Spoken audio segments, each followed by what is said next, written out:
कुठेही श्वासावर नियंत्रण नाहीये, तर फक्त श्वासाचं निरीक्षण करत आहोत. श्वास घेताना आत होणारी हालचाल किंवा होणारी काही क्रिया आहे, ती जाणीवपूर्वक बघा. तर श्वास सोडताना होणारी वेगवेगळी क्रिया आहे, त्याची अनुभूती घ्या. मन खूप काही सेकंदातच आपले एकाग्र व्हायला सुरुवात होते, कारण आता सगळ्यांना खूप छान सवय झालेली आहे, की आपल्या श्वासांचं निरीक्षण करायचे. आणि तो नैसर्गिकरित्या जसा येतोय तसा घ्या, तसा सोडून द्या. कुठेही त्याच्यावर नियंत्रण न आणता सुरुवातीला आपण त्रिवार ओंकार आणि त्यानंतर प्रार्थना म्हणणार आहोत. एक दीर्घ श्वास घेऊन ओंकार एकत्र म्हणूया. प्रार्थना मात्र माझ्या पाठीमागून म्हणायची आहे.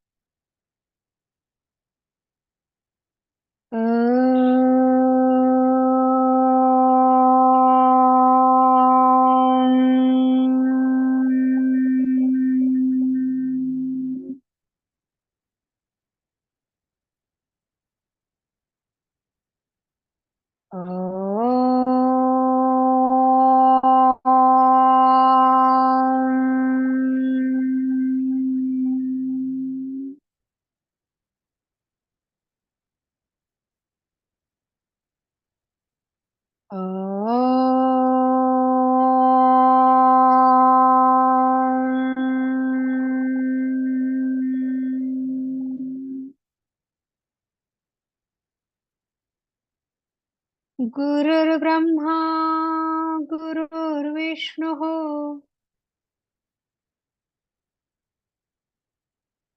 गुरुर्देवो महेश्वरः गुरुः साक्षात् परब्रह्म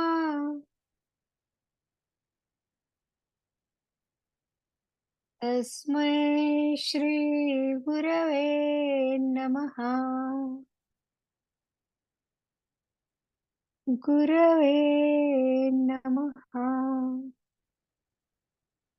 गुरवे नमः.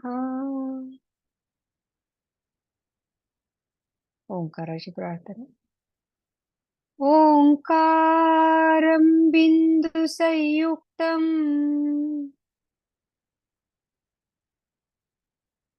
नित्यं ध्यायन्ति योगिनः.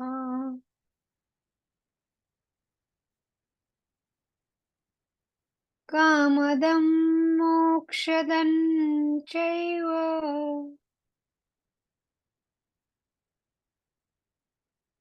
ओंकाराय नमो नमः.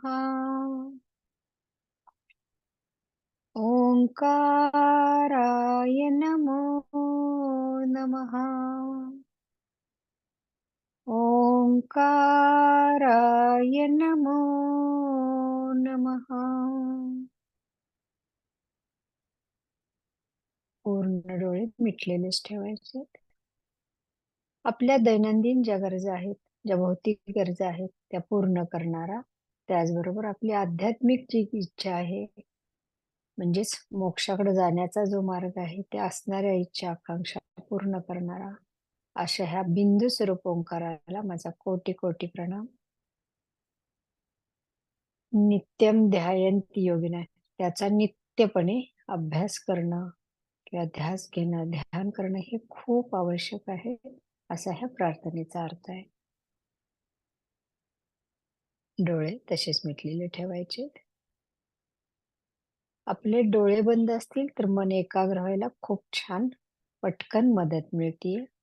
कारण डोळ्यांना बाहेरचे दिसणारे व्यवधान आहेत, त्यामुळे ते मन अतिचंचल व्हायला, म्हणजे वाऱ्यापेक्षा जास्त वेगाने धावायला विचारांची संख्या, शृंखला अखंड सुरू राहते. त्यासाठी सर्वात प्रथम आपले डोळे आहेत ते अलगद मिटून घेणं आवश्यक आहे. त्यानंतर दुसरा प्रयत्न करायचा आहे तो म्हणजे आपल्या श्वासावरती लक्ष केंद्रित करायचे. म्हणजे आपण एक प्रकारचं एक छोटंसं आलंबन देतोय, जे श्वासाचं निरीक्षण करतोय. एखाद्या गोष्टीवरती लक्ष पुन्हा पुन्हा केंद्रित करणे म्हणजेच त्याला आपण आलंबन म्हणतो. असं हे श्वासाचं निरीक्षण त्याचं आलंबन दिलेलं आहे. म्हणजे आणखीन मनाची एकाग्रता परत थोडी आणखीन वाढीस लागते. तरी सुद्धा मनात विचार येत असतील, तर त्याकडे लक्ष पण देऊ नका आणि दुर्लक्ष पण करू नका. तर पुन्हा-पुन्हा फक्त श्वासावरतीच लक्ष केंद्रित करायचे.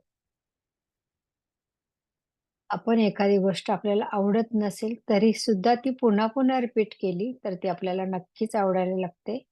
त्याप्रमाणेच पुन्हा-पुन्हा लक्ष आपल्या श्वासावरतीच केंद्रित करायचे, म्हणजे मनाची एकाग्रता आणखीन छान वाढीस लागायला मदत होईल. सर्वात प्रथम आपल्या अवयवांचं आपण ध्यान करणार आहोत. म्हणजे सगळे अवयव ढिले सोडणार आहोत, ताणविरहित करणार आहोत. म्हणजे ओंकाराच्या उच्चारणाला आणखीन छान बळ मिळेल. त्यासाठी सर्वात प्रथम तुमचे जे बैठकीचे स्नायू आहेत, बैठकीची डावी आणि उजवी बाजू म्हणजे दोन्ही हिप्स आहेत, ते ढिल्या सोडा. माकड हाडाचे स्नायू शिथिल करून घ्या. कमरेचे सगळे मणके ढिले सोडा. त्याच्या आजूबाजूचे स्नायू शिथिल करून घ्या. पाठ पूर्ण सरळ, मान सरळ, एका रेषेत पाठीचा कणा येईल असं बसायचे. पाठीचे खालचे, मधले आणि वरचे मणके, त्याच्या आजूबाजूचे स्नायू ढिले सोडा. मानेचे मणके शिथिल करून घ्या. आपला पाठीचा कणा जर तंदुरुस्त आणि आरोग्यदायी असेल, सरळ असेल, सुरू करा. कुठल्याही सूचना नाहीयेत. एकदा श्वास घेतला आणि सोडून दिला की 27.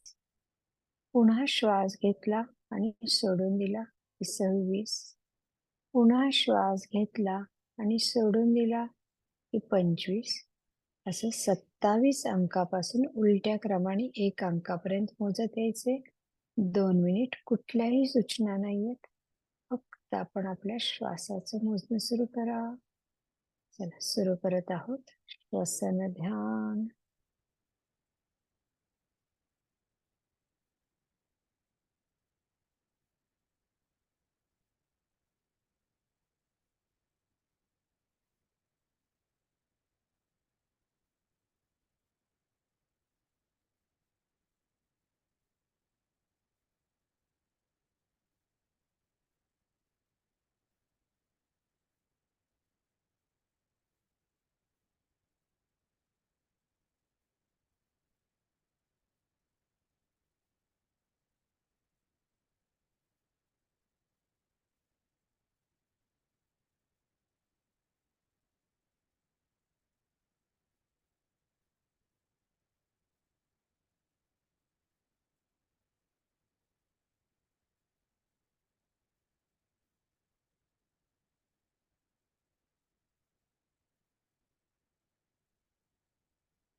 श्वसन ध्यानाचा अभ्यास बनवायचा.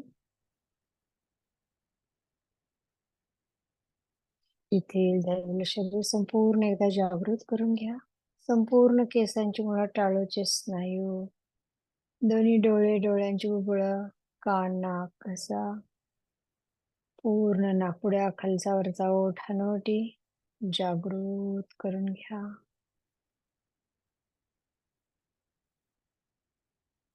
गळ्यापासून पायाच्या नखांपर्यंत शरीराचे पुढचे सगळे अवयव आपल्या डोळ्यासमोर आणा आणि जागृत करा. खांद्यांपासून हाताच्या बोटांपर्यंत दोन्ही हात जागृत. मानेपासून पायाच्या टाचेपर्यंत शरीराच्या पाठीमागचे सगळे अवयव जागृत करा. शेवटची प्रार्थना फक्त ऐकायची. ओम असतो मा सद्गमय तमसो मा ज्योतिर्गमय मृत्योर्मामृतं गमय. सर्वेषां स्वस्तिर्भवतु, सर्वेषां शान्तिर्भवतु, सर्वेषां मङ्गलं भवतु, सर्वेषां पूर्णं भवतु, लोकाः समस्ताः सुखिनो भवन्तु, लोकाः समस्ताः सुखिनो भवन्तु, नाहं कर्ता हरिः कर्ता, हरिः कर्ता हि केवलम्। ॐ शान्ति शान्ति शान्तिः।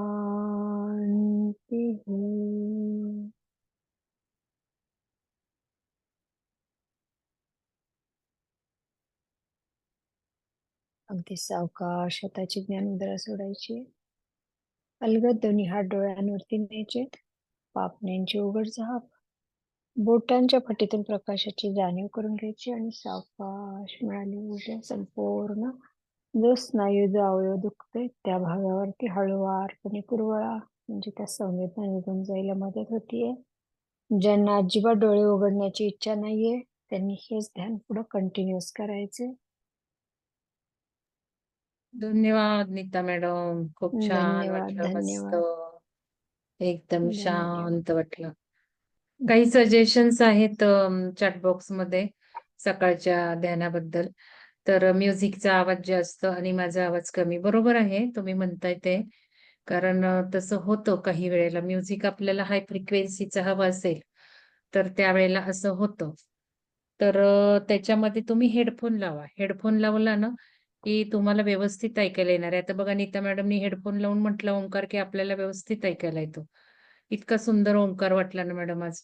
हेडफोन नाही लावला की मग तो वेगळा वाटतो. हो तर तुम्ही मोनिका मॅडम आणि तुम्ही दोघींनी हेडफोन लावायचं. ज्यांना आवाज म्युझिकचा जास्त वाटतो त्यांनी हेडफोन लावा. झालंच आहे तसं. उद्याचं नाहीये तसं बघा. उद्याचं म्युझिक एकदम सोबर घेतलंय. आणि तिथे म्युझिकच्या इफेक्टनी आपल्याला फ्रिक्वेन्सी वाढवायच्यात ना. आणि तुम्हाला सांगितलं ऐकायला येऊ ना ऐकायला येऊ त्याला काही महत्व नसतं. शब्द काम करून जातात. तुम्हाला एक्सपेरिमेंट्स दाखवलेत. आयुष्य बदलाचं अत्याधुनिक कोर्स करा दोघींनी सुद्धा. त्याच्यामध्ये प्रॅक्टिकल्स दाखवले, की बोलू अगर न बोलू शब्द मुकाट्याने बसलोय, तरी सुद्धा ते आपले विचार काम करतात. तर इथे ते करतात. तर काळजी करू नका. उद्याचं एकदम सोबर आहे. आता ते काही लोकांना उद्याचं आवडत नाही मग. ते म्हणतात, "मॅडम कालचं चांगलं होतं म्युझिक." असंही आहे प्रत्येकाच्या चॉईस आणि आहे. मला पण शेवटी थोडं आणि ते म्युझिकच्या लयी पण जर बघितल्या ना, कंटिन्युअस सेम नाही. कधी वाढत जातं आणि मग ते वाढलं की आपल्याला जरा थोडंसं ते कर्कश वाटतं. होतं तसं. पण तुम्ही हेडफोन लावा. आणि अजून काही आहे सजेशन कोणीही दिलेलं नाहीये. टायमिंग विचारलं होतं तुम्हाला. संध्याकाळचं 4 ते 5 का 5 ते 6 कोणाचंच उत्तर आलेलं नाही स्मिता मॅडमचं आणि स्मिता मॅडम सुद्धा तुम्ही संध्याकाळी ठेवा म्हणताय. मी टायमिंग विचारतेय तुम्हाला, की एक संध्याकाळचं असं टायमिंग द्या, की तुम्हाला कन्व्हिनियंट आहे. म्हणजे त्या टायमिंगला आपण कुठलेही कोर्स असू देत ना, पुस्तकाचा असू देत, नाहीतर कुठलाही असो संध्याकाळीच ठेवू ना. बरं आहे ना, रात्री आपलं असतं हे ओंकार ध्यान हे ते रात्रीच घ्यायला पाहिजे. तो संध्याकाळी घेऊन संध्याकाळी झोपून काय उपयोग आहे? त्याच्यामुळे संध्याकाळची एक टायमिंग इतर वेगवेगळ्या कार्यक्रमांना ठेवा. 4 ते 5 एकीनेच टाकले आता मोनिका मॅडमने. ठीक आहे चला. तुम्हाला नाही द्यायचं सजेशन तर नका देऊ. आपण आपल्याला हवं तसं ठेवू.